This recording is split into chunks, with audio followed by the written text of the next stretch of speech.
शिवसेना आणि दसरा मेळावा हे जणू एक समीकरणच आहे।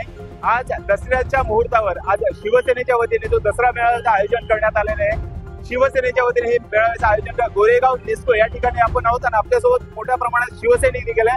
आपण त्यांच्यासोबत जाणून घेऊया आजच्या दिवशी त्यांची काय भावना आहे। सर आणि काय सांगाल आज दसरा मेळावा शिवसेनेचा एक महत्त्वाचा विषय आहे, काय भावना आहे शिवसेनेची? दसरा मेळावा म्हणजे आम्हाला बाळासाहेबांचे हिंदुत्वाचे विचार ऐकण्यासाठी आम्ही प्रत्येक वर्षी येत असतो आणि आम्ही नवी मुंबईतून आलो सर्वजण आणि बाळासाहेबांचं जे मनामध्ये हिंदुत्व होतं ते खरं आमचे मुख्य नेते शिवसेनेचे एकनाथजी शिंदे साहेब यांनी पुढे नेण्याचं काम करत आहेत आणि आम्हाला त्यांचा अभिमान आहे। बाळासाहेब म्हटलं की हिंदुत्व आणि हिंदुत्वाचे विचार, हिंदुत्वाचा वारसा हक्क हे चालवण्याचे काम सन्माननीय मुख्य नेते एकनाथ शिंदे साहेब करत आहेत आणि त्यांचा आम्हाला गर्व वाटतोय।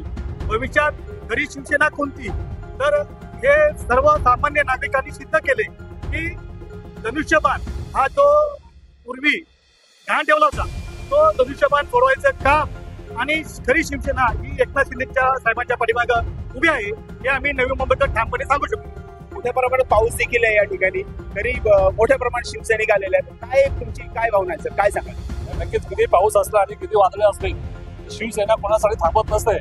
आदरणीय एकनाथजी शिंदे साहेबांनी आम्हाला आवाज दिला की हा वेळा शिवसैनिक कुठे पळत सुटतो त्याला मुकुट वारा पाऊस याची ताबा नसते।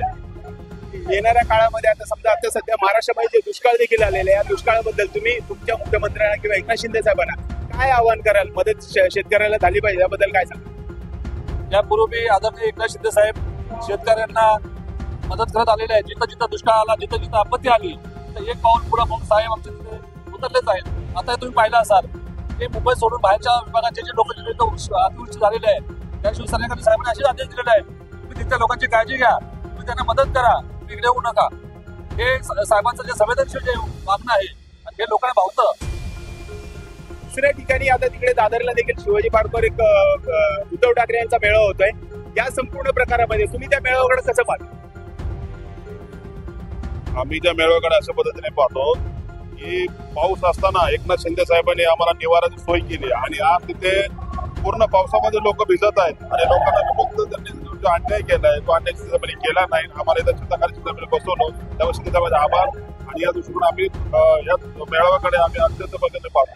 येणाऱ्या स्थानिक स्वराज्य संस्था निवडणुकामध्ये काय वाटतं एकनाथ शिंदे साहेब कशा प्रकारे प्रभाव पाडू शकतात तुमच्या विभागात म्हणा, संपूर्ण महाराष्ट्रात म्हणा, काय सांगा?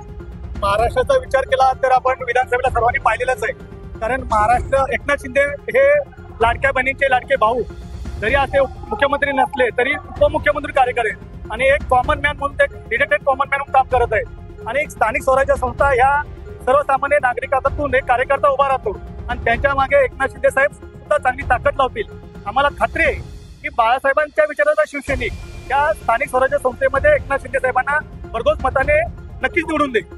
आज काय अपेक्षा काय? आज शिंदे साहेब काय मार्गदर्शन केले महाराष्ट्राला किंवा तुम्हाला काय काय अपेक्षा आहे? जे मार्गदर्शन देतील ते सोन्याची पानं कशी असतात आपण सोनं स्वीकारतो तसे ते विचार आम्ही इथं लुटायला आलोय।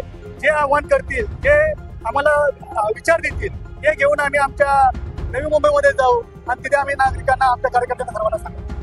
तर आपण पाहिले त्या ठिकाणी जे शिवसैनिक आलेले त्यांनी म्हणजे आज एकनाथ शिंदे साहेब आम्हाला महाराष्ट्राला संपूर्ण मार्गदर्शन करतील आणि त्यांच्या विचाराचं सोडून लुटण्यासाठी आम्ही या ठिकाणी आलेलो आहोत असे या शिवसैनिकांकडून सांगण्यात येत आहे। लोकशिवाय न्यूज करता अनिल काकडे, गोरेगाव, मुंबई।